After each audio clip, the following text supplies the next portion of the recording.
भगवान श्री कृष्ण की मधुर बाल लीला में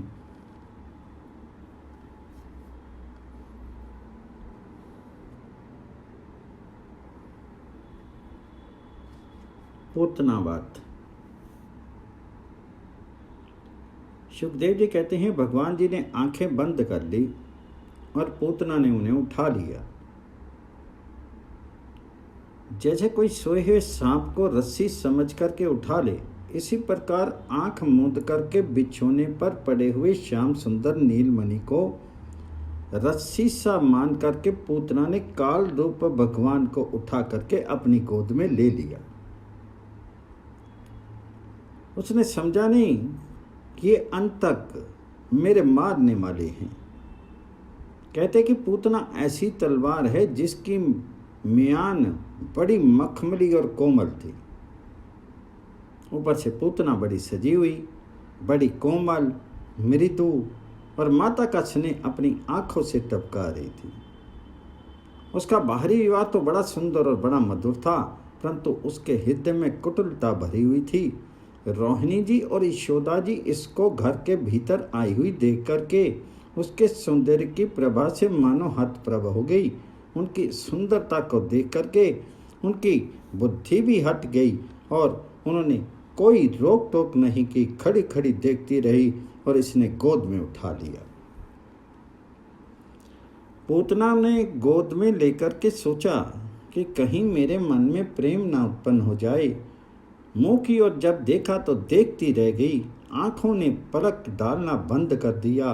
पूतना के मन में राक्षसी बुद्धि आई, कहीं मेरे मन में मोह पैदा ना हो जाए और बच्चे को ना मार सकूं तो मेरे जीवन का सारा कार्य ही असफल हो जाएगा। इसलिए जल्दी से इसको जहर पिला दिया। जल्दी से इसको जहर पिला दिया जाए। तो पूतना ने से जल्दी से अपने दुग्ध को, उसमें भयानक विष लगा था, भगवान जी के मुंह में दे दिया। अब भगवान जी ने यही क्रोध को अपना साथी बनाया। भगवान जी का क्रोध बच्चे पर माँ के रोष की भांति होता है। माँ का उदाहरण भी पूरा नहीं घटता, क्योंकि माँ ज्ञान होती है। माँ का अपना स्वार्थ भी होता है। कहीं माँ क्रोध के वश में भी हो जाती है, कहीं भूल भी कर बैठती है, परंतु भगवान में ये बात नहीं।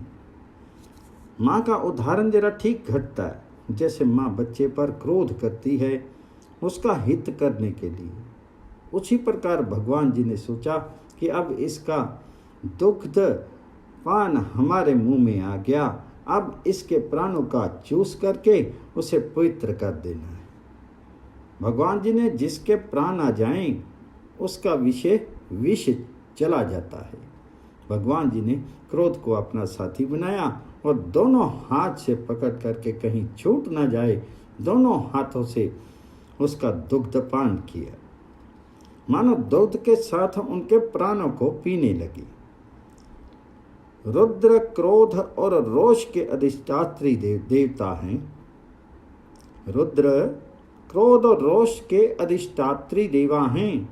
ये संहारक होते हैं। मानो इस रोष ने पूतना के प्राणों का पान किया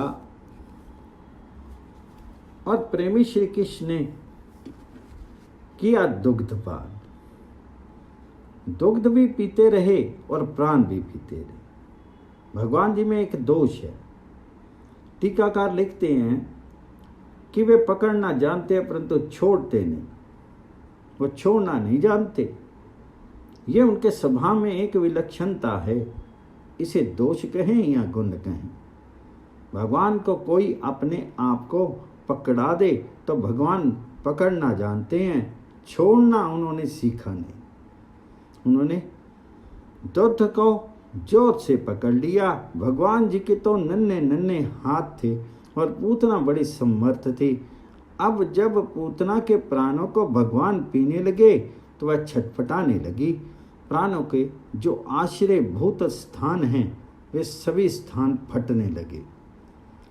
सुखदेव जी पूतना की दिशा बताते हैं कि जब भगवान जी ने दुग्धपान कर रहे थे दूध के साथ साथ उनके प्राणों को पीना आरंभ किया तो उनके सारे मर्म स्थान फटने लगे।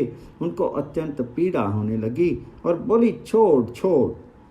अपने हाथों से उनके दोनों हाथों को अलग करने लगी।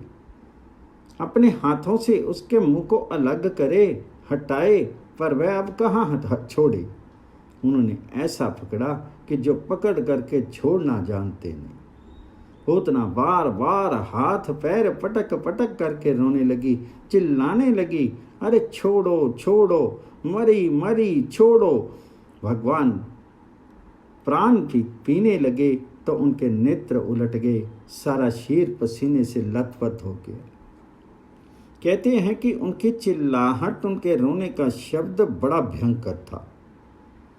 इतने भयंकर वेग से वह राक्षसी चिल्लाई कि उसके प्रभाव से पृथ्वी डगमगा गई।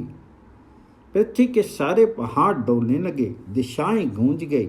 इस प्रकार से उसके चिल्लाहट में मानो सारे भूमंडल में भूकंप आ गया। केवल भूमंडल ही नहीं, पाताल गूंज उठे, सारी दिशाएं गूंज उठी, मानो हजारों बिजलियां एक साथ गिरी हों, हजारों वज्रपात एक साथ हुए हों। वज्रपात की आशंका से लोग जहां तहां गिर पड़े, बड़े बड़े योद्धा लोग भी गिर पड़े। सुखदेव जी कहते हैं, परीक्षित, इस प्रकार उस निशाचरी पूतना के दुग्ध में जब भयानक पीड़ा हुई तो उसे वह छिपा नहीं सकी। पूतना का शरीर बड़ा भयानक था। उसके मुख में हल के समान तीखी और भयंकर दाढ़ें थी और उसके नथने मानो पहाड़ की गुफा ही हो। जैसे इंद्र के वज्र से घायल होकर के वृतासुर गिरा था, ऐसे ही वह उड़ी और गोष्ठ के बाहर जाकर के गिर पड़ी। यहां वैष्णव तोषणीकार बड़ी सुंदर बात कहते हैं कि मरने के समय पूतना का सारा कपट हट गया और पूतना की वास्तविक मूर्ति और शरीर प्रकाशित हो गया। उसकी उलूकी के समान स्वाभाविक आकृति थी और वह बहुत लंबी चौड़ी और भयानक रही। गोकुल में उसने रमणीय मूर्ति धारण कर ली थी।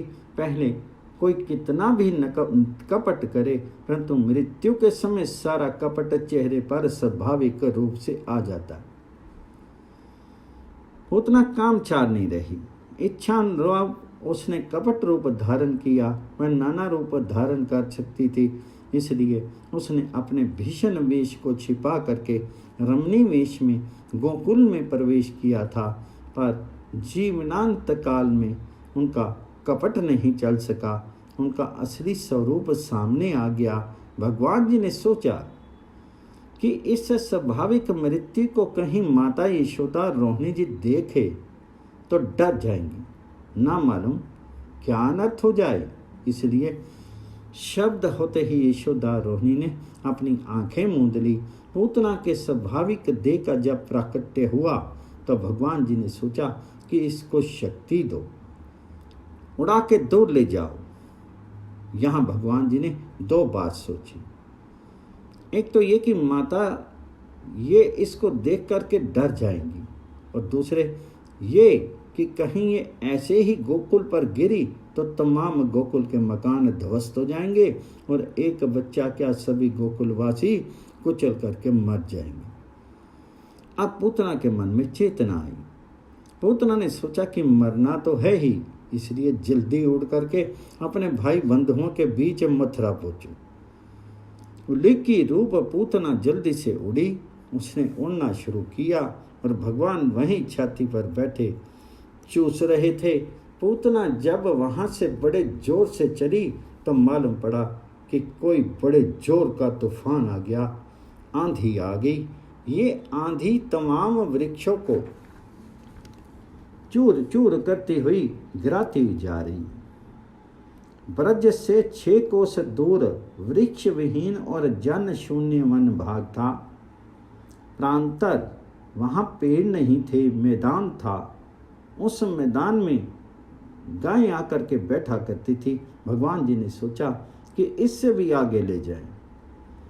ब्रज से ही लगा कंस का एक बगीचा था। पूतना उड़ रही थी और इसके वक्ष स्थल पर भगवान बैठे थे। ये हाथ पैर पटक रही थी, छटपटा रही थी, परंतु भगवान तो हटे नहीं। पर उनके आघात से सभी वृक्ष चूर चूर होकर के गिरने लगे। भगवान जी की लीला शक्ति का खेल है। 6 कोस लंबे कंस के उद्यान में सुंदर सुंदर फलों वाले बड़े बड़े वृक्ष थे। बढ़िया बढ़िया आम्र और अन्य फल होते थे, पर बगीचा कंस का होने के कारण इसके वृक्ष का कोई भी फल देवता और भगवान जी के काम नहीं आता था। जैसे सारे निष्फल थे और उस वृक्षों में भी आसुरी भाव आ गया था। भगवान जी ने सोचा कि इनका फल जो खाएगा वह भी असुर हो जाएगा, असुर भावपन हो जाएगा, क्योंकि जहाँ असुर लीला होती है और जो चीज़ असुरों के काम आती है उनमें आसुर भाव आ जाता है। आजकल लोग विचार शक्ति के संबंध में मानते हैं कि विचारों का प्रभाव जड़ वस्तुओं पर भी होता है। यहाँ पर कंस के बगीचे में होती थी या तो आसुरी लीला या असुरों के काम आते थे। ये टीकाकार लिखते हैं कि वृक्ष, जमीन और फल पुष्पों के भी सौभाग्य, दुर्भाग्य, पुण्य, पाप हुआ करते हैं। किसी किसी वृक्ष के फल, उसके पत्ते, उसके फूल भगवान जी की सेवा में आते हैं। किसी की छाया में भगवत भक्त लोग बैठ करके विश्राम करते हैं। किसी के नीचे भगवान जी की कथा होती है, चर्चा होती है। किसी का काठ भगवान जी के मंदिरों में जाकर के किवाड़ बनता है। कोई कोई काठ इतना भाग्यशाली होता है कि भगवान जी का सिंहासन बनता है। किसी किसी काठ के द्वारा भगवान जी का नैवेद्य पात्र बनता है। ये बड़े भाग्य की चीज़ है। कोई वृक्ष ऐसे भाग्यहीन होते हैं कि उनके सब चीज़ों का उपयोग भोगियों के काम आते हैं। इनका कोई झूला बनता है जो वैश्याओं के काम आता है। विलासी लोगों की सामग्री बनती है। योग आसक्त विषय जीव हैं, इन्हीं के काम आती है। सृष्टि 2 प्रकार की है।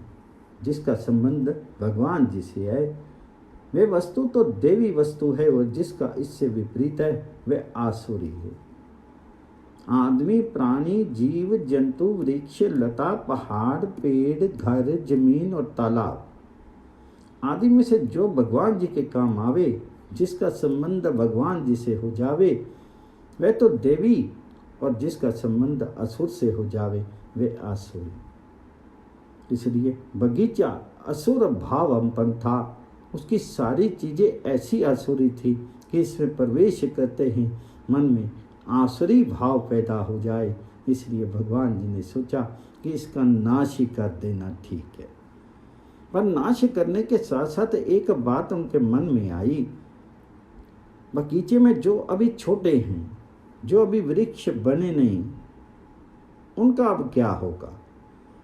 भगवान नाश करके उद्धार करते हैं ना।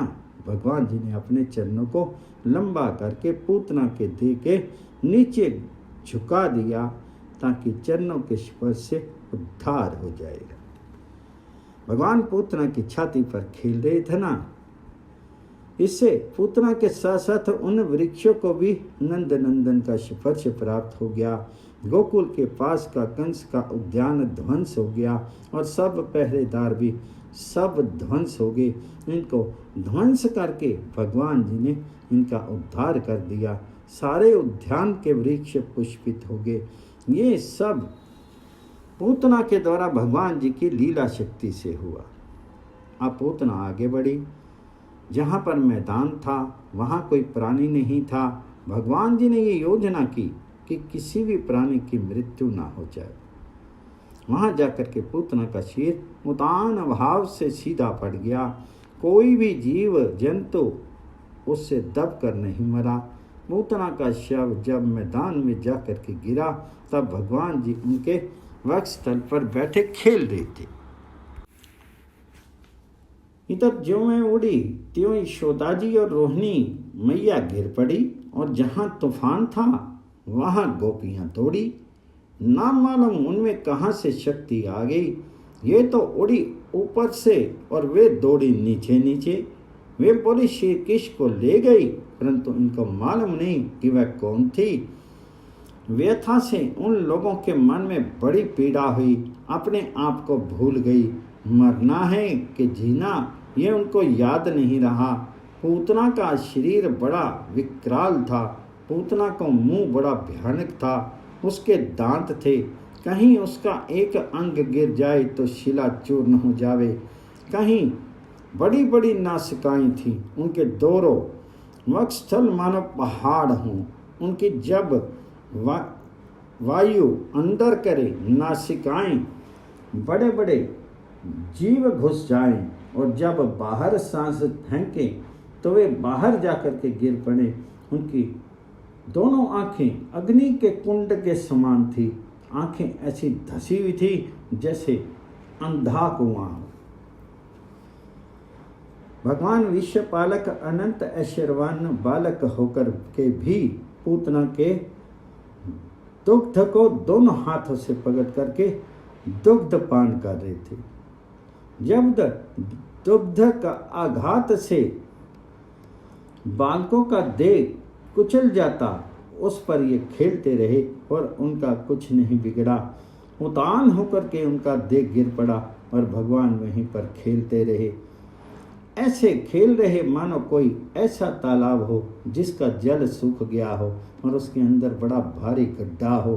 पूतना ज्यों ही गिरी, वहां तुरंत गोपियां भी आ पहुंची। पूतना का शीर भी गिरते गिरते 6 कोस के वृक्षों को कुचल डाला। ये अघटन घटना हुई। गोपियों ने आकर के देखा तो डर गई। इनकी आंखें कुएं के समान गहरी थी, पहाड़ जैसी भयानक। जांघें उनके नितंब नदी के पुल के समान जान पड़ते थे। पूतना के इस शीर को देख करके ग्वाल बाल और गोपियां भागी हुई आईं। उन्होंने पहले ही बड़े जोर की आवाज सुनी थी। चीत्कार सुन करके इनके हृदय कान सब फट गए। अब उन्होंने इनको देखा तो और डरे। गोपियों ने देखा कि बालक श्री कृष्ण तो खेल रहा है, जरा सा भी इसको कोई आघात नहीं लगा हो। मैं तो जैसे खेल रहा था वैसे ही निर्भय खेल रहा है, कहीं भय का नाम निशान नहीं। पूतना के वश स्थल पर खेलते हुए भगवान मानो मन ही मन ये सोच रहे थे कि पूतना बताओ मेरा क्या दोष है। मैं तो दुधमुहा बच्चा हूं, दुग्ध पान मेरी जीविका है, इसी पर मैं जीता हूं और मुझे कुछ खाना पीना आता नहीं। तुमने स्वयं भी मुंह में मुझे दूध पिलाया और मैंने दूध पी लिया। मैंने तो लिया नहीं, अब तुम दूध पीने से मर गई तो इसमें मेरा क्या अपराध है। इस प्रकार कहते हुए भगवान जी को वह रत्न माला वाली वरदान की बात याद रही।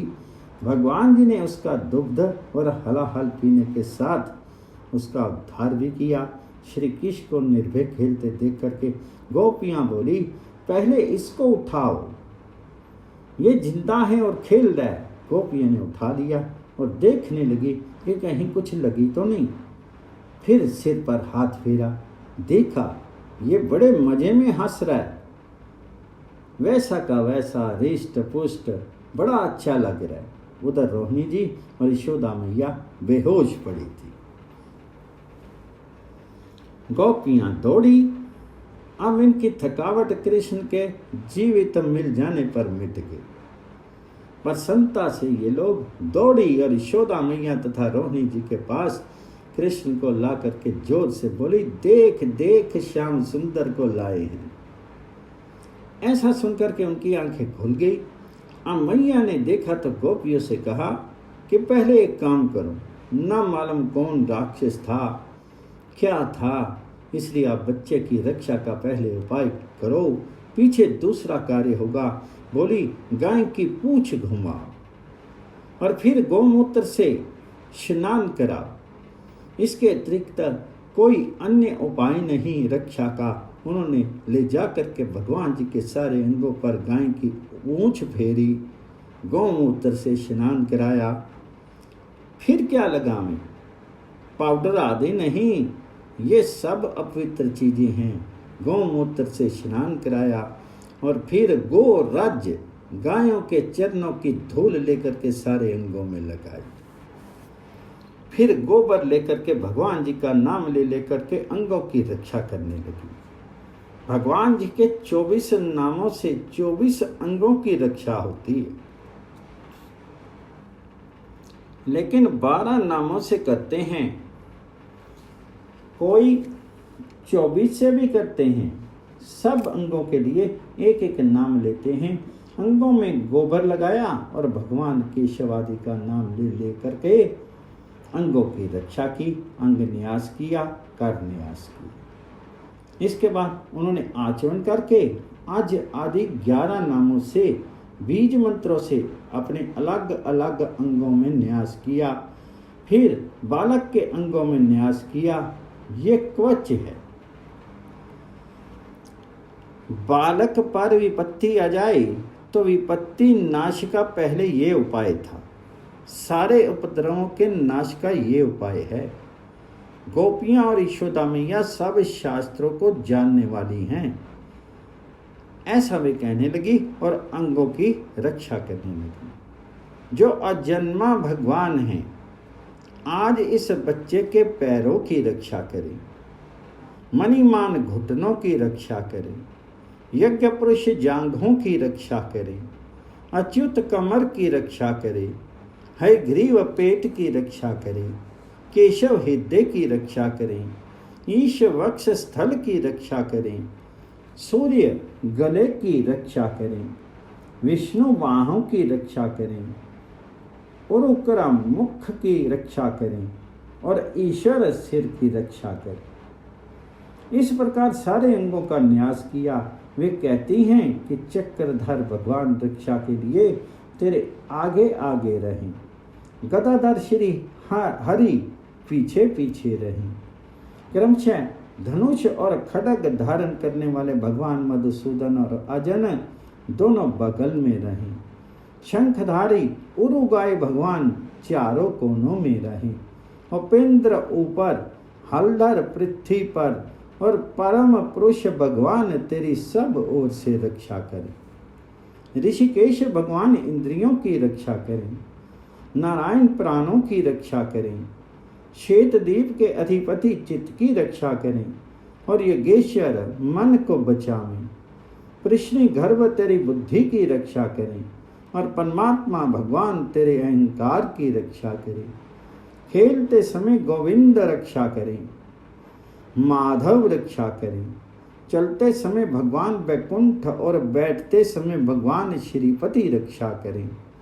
भोजन के समय समस्त ग्रहों के भयभीत करने वाले यज्ञ भोक्ता भगवान रक्षा करें।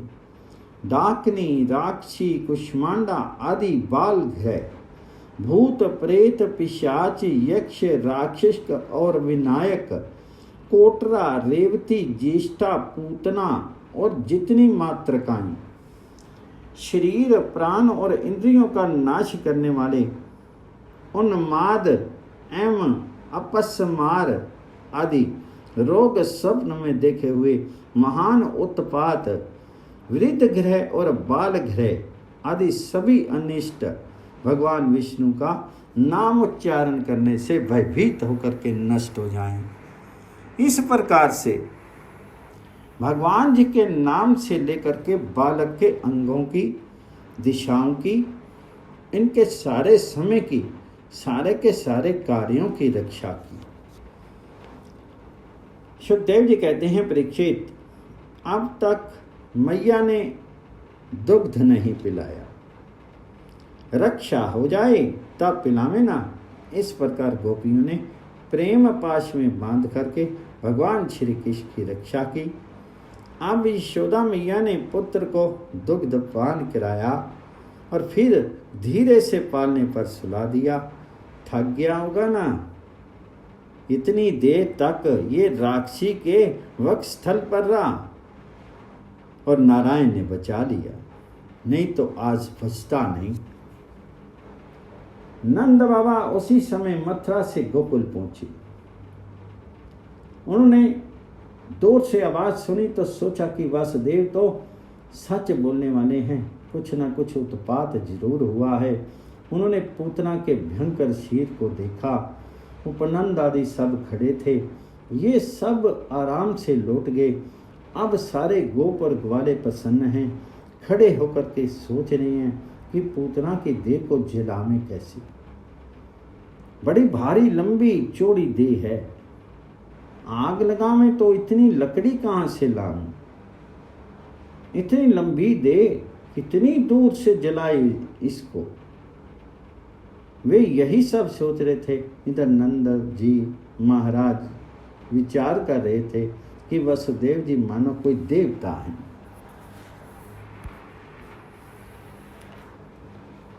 वे कहने लगे कि आज तो ये बड़े आश्चर्य की बात है कि वासुदेव के रूप में किसी योगेश्वर ने, किसी ऋषि ने ही जन्म लिया है। संभव है कि ये पूर्व जन्म में कोई योगेश्वर रहा हो, कोई योगेश्वर योग भ्रष्ट आ गया हो। इसने पहले ही कह दिया था। इसको देख पड़ा कि उत्पात हो रहा है और यहाँ उत्पात हो रहा है। ब्रजवासी सोच रहे थे कि इनको जिलावें कैसे। नंद बाबा तो दूर खड़े होकर के बात सुन रहे थे। उन्होंने सोचा कि इतने बड़े शीर को जिलावें कैसे।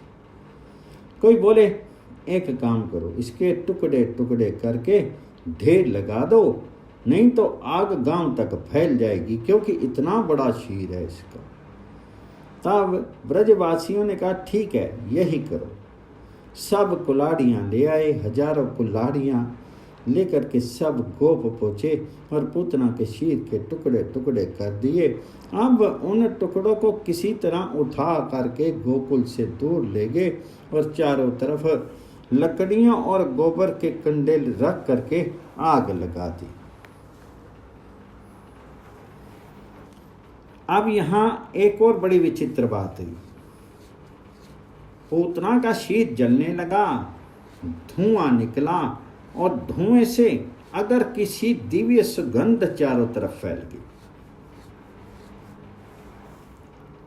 दूर से आ रहे नंद बाबा बोले ये यज्ञ कहाँ से होने लगा? ये तो दिव्य गंध है, ये बात क्या हुई?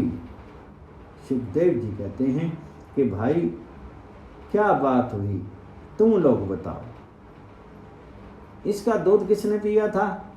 भगवान जी, जिसके शीर को इतनी देर तक आसन बना करके रखा और स्वयं उस पर बैठे रहे, जिनके शीर को भगवान जी ने अपना आसन बना लिया और जिसके दुग्ध को भगवान जी ने पिया, उसके सारे पाप नष्ट हो गए। पूतना के पाप ही नष्ट नहीं हुए, पूतना में तो भगवान जी का भाव आ गया।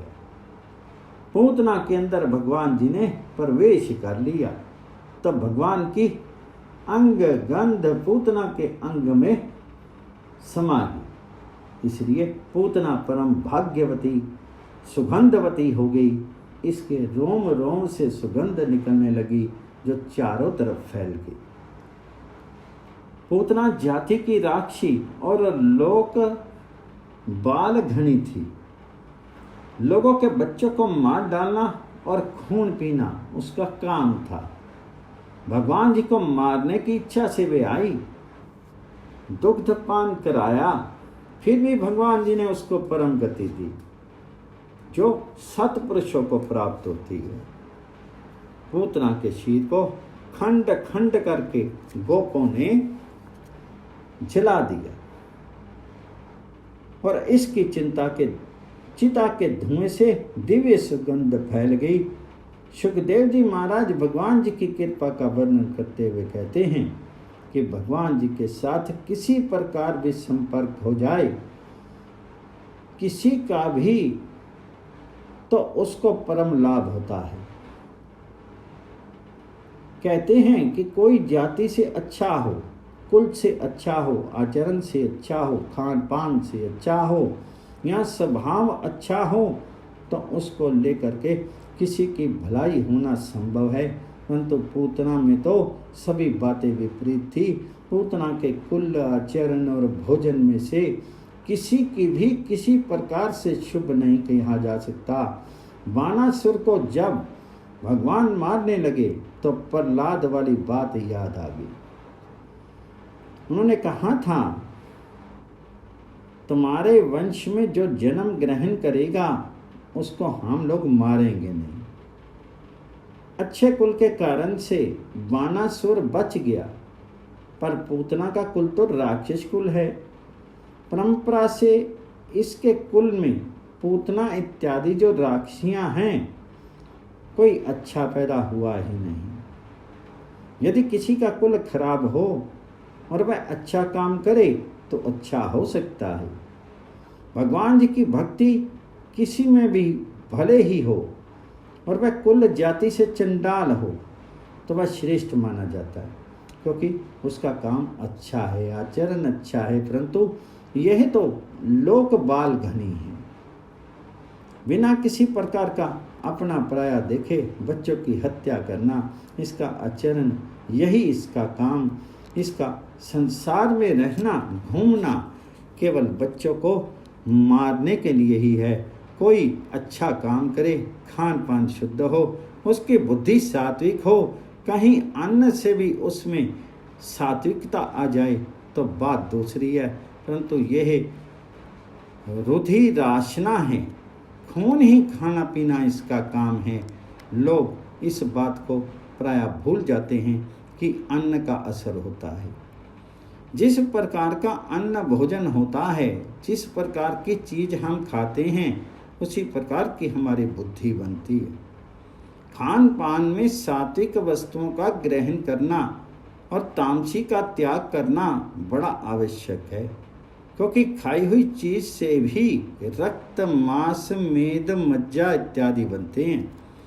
बाहिर्मुख जीव खान पान में किसी प्रकार का कोई संकोच नहीं करते, जो मन में आता है सो खा लेते हैं। ऐसा ठीक नहीं, सात्विक भोजन करने चाहिए, और वह भी भगवान को भोग लगा करके। भगवान जी का नैवेद्य भक्षण है, ये बड़ा पुण्य का कार्य है। कहते हैं कि हजारों अग्निष्टोम, सैकड़ों वाजपेय यज्ञ करने का फल भगवान जी का नैवेद्य प्रसाद लेने से मिलता है। भगवान जी का भोग लेकर के भगवान जी के प्रसाद रूप में सात्विक अन्न खाएं तो बुद्धि शुद्ध होती है। परंतु पूतना के जीवन में तो सिवाय मनुष्य का खून पीने के दूसरा भोजन ही नहीं। जाति से राक्षी पूतना, बालकों का खून करना इसका काम, और रुधिर पीना उसका भोजन। तो ऐसी जो नीच है, उस नीच की सदगति में कोई बाधा नहीं आई, और सदगति भी ऐसी कि क्या कहना। भगवान जी को देने की बुरी नीयत से पूतना आई, और उसका कुल, आचरण, भोजन बुरा होने पर भी उसकी सदगति होगी, क्योंकि शुकदेव जी ने ही उत्तर दे दिया कि पूतना ने नंद नंदन को दुग्ध दान किया। इसी से सदगति प्राप्त होगी, और सदगति पुण्य के फल स्वरूप मिलने वाले स्वर्ग आदि नहीं, भगवान जी के चरणों की उपलब्धि, भगवत लोक में जाना और प्राप्त हो गया। क्योंकि किसी भी प्रकार से हो, वह भगवान जी के साथ संपर्क हो जाना चाहिए। इसके मन में तो आया ना कि जरा दूध पिला दूं, भले ही जहर मिलाकर ही गए ही। भगवान से संपर्क की इस इच्छा ने ही इसको सदगति प्रदान करवा दी। भगवान जी के युगल चरण कमल केवल भक्तों के ध्यान में आते हैं। चरण युगल की सेवा प्रेमी भक्तों के सिवाय अन्य भक्तों को भी नहीं मिलती, और जिसके चरण कमल कहीं वक्षस्थल पर टिक जाएं, ये तो प्रायः होता ही नहीं, असंभव बात है। भगवान जी के चरण कमल केवल भक्तों के हृदय में रहते हैं। भगवान जी के चरण कमल पर नित्य पार्षदों के सिवाय किसी का भी अधिकार नहीं। ब्रह्मांड की सृष्टि करने वाले ब्रह्मा शिव भी नंद नंदन के चरणों का वंदन करते हैं, परंतु सेवा अधिकार नहीं प्राप्त करते। जो वस्तु भक्तों के हृदय में निधि है, जिसकी आराधना शिव ब्रह्मा आदि निरंतर करते रहते हैं, उन चरणों ने पूतना के देह पर बलपूर्वक आक्रमण किया, जानबूझ करके चढ़ गए और दुग्ध पान किया। कहते हैं कि भाई पूतना पर ऐसी कृपा एक अनोखी चीज है। जो भजन करते हैं उनको कहते हैं भक्त, और जो भजन नहीं करते हैं उनको कहते हैं अभक्त। पर जो भगवान से द्वेष करते हैं वे भक्त हैं ही नहीं, अभक्त भी नहीं है, वे तो द्वेषी हैं। अभक्तों को कई भक्तों का संग मिल जाए तो भक्त बन सकते हैं, परंतु जो द्वेषी हैं वे तो भक्तों का संग करना चाहते ही नहीं हैं। इसलिए भगवान नाना अवतार ले लेकर के द्वेषियों को हनन करके उनको मुक्त किया करते हैं। द्वेषियों को अपने चरण नहीं देते हैं, मुक्त करते हैं, परंतु पूतना पर बड़ी कृपा की। पूतना को अपने चरण कमल भगवान जी ने दिए। उन चरणों को लेकर के भगवान बहुत देर तक पूतना के वक्षस्थल पर टिके रहे। वे छुड़ाती रही, अलग करती रही, और ये अलग हो ही नहीं।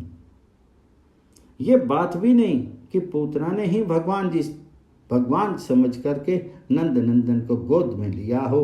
बालक समझ करके गोद में लिया, और गोद में लेकर के उसने चाहा कि दुग्ध पिला करके मार डालें। इसलिए भगवान नंद नंदन ने उसका दुग्ध पीने के साथ साथ उसके प्राणों को चूस लिया। तब भी उसके मन में यही आया कि यह भगवान तो नहीं, पर कोई असाधारण बालक अवश्य है। भगवत बुद्धि तब भी नहीं हुई। बाली ने चाहा था कि हम भगवान जी के सामने मर जाएं, पर इसने चाहा कि छोड़ दे। उसने अलग हटाना चाहा, परंतु पूतना का सारा परिश्रम भगवान जी के सामने विफल हो गया। उन्होंने उसे छोड़ा नहीं। बहुत साधना करने के बाद ब्रह्मा शिव आदि भी जिनके चरणों का सौभाग्य प्राप्त नहीं कर सकते हैं, चरण पूतना को अपने हृदय पर मिले और बलपूर्वक अलग करने की चेष्टा करने पर भी भगवान जी की कृपा ने उस असुर बल को परास्त कर दिया। नंद नंदन ने अपनी आयाचित कृपा से ही बालक हत्याकारिणी, रुद्राक्षिणी, हिंसा प्रवर्तनी वाली पूतना को विषय दुग्ध पान कराने पर भी स्वर्ग माने भगवान जी के रहने का स्थान, अपना स्थान और माता की गति दी। पूतना पर नंद नंदन की अपार कृपा हुई। यह सिद्धांत की बात कहते हैं कि जाने अनजाने किसी भी प्रकार से भगवान जी से मन का, किसी भी इंद्रिय का किसी प्रकार से संयोग हो जाए तो वह वस्तु गुण ऐसा है कि उसको वह हर तरह से अपना लेता है। भगवान के साथ संपर्क होना चाहिए। इतना नहीं, कहते हैं कि भगवान जी ने उसे धात्री की गति दी। संसार के बंधन से मुक्त होकर के किसी को कैवल्य प्राप्त हो जाना धात्री की गति नहीं है। यह सहज भगवान जिसको मारते हैं उसकी भी मुक्ति हो जाती है, परंतु यहाँ पर जब भगवान जी ने उसको धात्री गति दी, माता के समान गति दी, इसलिए यह भगवान जी उसके ऊपर बड़ी भारी कृपा है। कहते कि जब दुग्ध पान में विष लगा करके पान कराने पर उसको ये गति दे दी, तब पर ब्रह्म परमात्मा भगवान श्री कृष्ण को श्रद्धा भक्ति के साथ बड़े अनुराग से और अपनी प्रिय से प्रिय वस्तु दे देने वालों की बात ही क्या। जब रुधिराशना अर्थात बालकों का खून करने वाली राक्षसी पूतना जहर के दुग्ध को पिला करके मात्र गति को प्राप्त होगी, तब उनके संबंध से क्या कहना। जो पर ब्रह्म कृष्णाय परमात्मने, परमात्मा श्री कृष्ण को श्रद्धा भक्ति के साथ प्रेम पूर्वक अपनी प्रिय वस्तु दे देते हैं। भगवान जी के चरण कमल सबके वंदनीय, वे ब्रह्मा शंकर आदि देवताओं द्वारा भी वंदित हैं। वे भक्तों के हृदय की पूंजी हैं। उन श्री चरणों से भगवान जी ने पूतना के शीर को दबा करके दुग्धपान किया। पूतना राक्षी को उत्तम से उत्तम गति मिली। इसी तरह जिन माताओं का मात्र स्थानीय गोपियों का यहाँ बहुवचन है कि इनकी जब ब्रह्मा जी गोपों को हर ले गए और भगवान ही सब बच्चे बन गए, तो सारी माताओं का गायों का दुग्ध पिया। तो भगवान जी ने दूध पिया, उनकी तो बात ही क्या। तो सुखदेव जी कहते हैं, परीक्षित, भगवान देव की नंदन कैवल्य आदि सब प्रकार की मुक्ति देने वाले हैं। उन्होंने भगवान जी के प्रति पुत्र भाव रखने वाली गोपियों के और वात्सल्य स्नेह के कारण जिनके दुग्ध से दूध अपने आप झरता रहता था, उन गायों के दूध का भरपूर पान किया। कहते हैं राजन, वे गायें और वे गोपियां जो निरंतर भगवान को पुत्र रूप में वात्सल्य भाव से देखती रहती थी, वे क्या कभी संसार के चक्र में आ सकती हैं? किसी अज्ञान के कारण इस संसार चक्र की प्राप्ति होती है।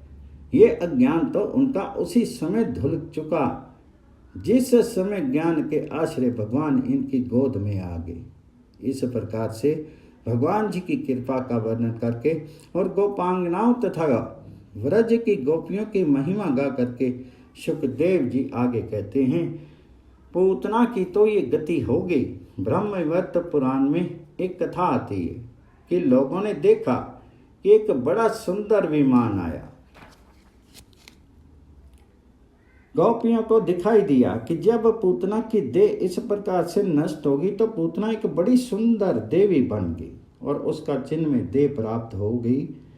दिव्य रत्नों के सार से बना हुआ एक विमान वहां आया, बड़ा दिव्य और पास्तों से घिरा हुआ था। उसमें 1,00,000 सफेद सफेद चमर तथा लाखों दिव्य दर्पण लगे थे तथा उनमें अग्नि से भी दग्ध न होने वाले सुंदर सूक्ष्महीन वस्त्रों के पर्दे थे तथा वह नाना प्रकार के चित्रों से सज्जित था।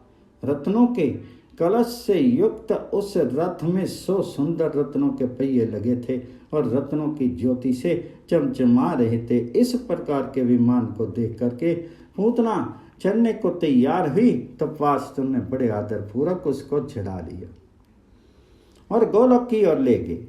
गोपियां सब विस्मृत होकर के देखती रह गई कि ये क्या हो गया। उन लोगों ने पूतना से बताया कि तुम भगवान जी के सर्वश्रेष्ठ गोलोक धाम में अद्भुत धाम जा रही हो। इस प्रकार भगवान जी की कृपा से पूतना की सदगति हुई। अब सुखदेव जी कहते हैं कि नंद बाबा और उनके साथियों ने दूर से ही उस सुगंध का अनुभव किया। आगे बढ़े तो वहां खड़े उपनंद आदि गोप लोगों से भेंट हुई। अब तक नंद नंदन जा चुके थे और सभी प्रसन्न थे। पूतना की देह को जला देख करके नंद बाबा आश्चर्य में डूबे हुए से बोले, यह गंध कहाँ से आ रही है? तब वहां खड़े गोपों ने उनको सब हाल बताया। गो बोले, डरने की बात नहीं, वे तो घर पहुंच गए और मजे में हैं। ये सुन करके वे बड़े आश्चर्यचकित हुए। अब तो उनसे रहा नहीं गया और बोले, जल्दी चलो, लाला को देखेंगे। नंद बाबा जल्दी से घर पहुंचे और मौत के मुंह से बचे हुए अपने लाला को गोद में उठा लिया और बार बार उनका सिर सूंघ करके मन ही मन बड़े प्रसन्न हुए। अब सुखदेव जी कहते हैं कि इस पूतना मोक्ष नामक भगवान श्री कृष्ण की अद्भुत बाल लीला को जो श्रद्धापूर्वक सुनते हैं उनको प्रेम भक्ति प्राप्त होती है। सच बात है कि भगवान जी के साथ किसी भी प्रकार का संपर्क हो जाने पर भगवान अपना धाम दे देते हैं। जो श्रद्धापूर्वक इसको सुनता है उसको भगवान गोविंद में प्रेम प्राप्त होता है, रति प्राप्त होती है। यह इसका महात्म्य है। यहाँ छठी छठा अध्याय समाप्त हो गया। इसके बाद भगवान जी के करवट बदलने के उत्सव का दर्शन 7वें अध्याय में होगा। उसके पहले 2 मधुर बाल लीलाओं का वर्णन करते।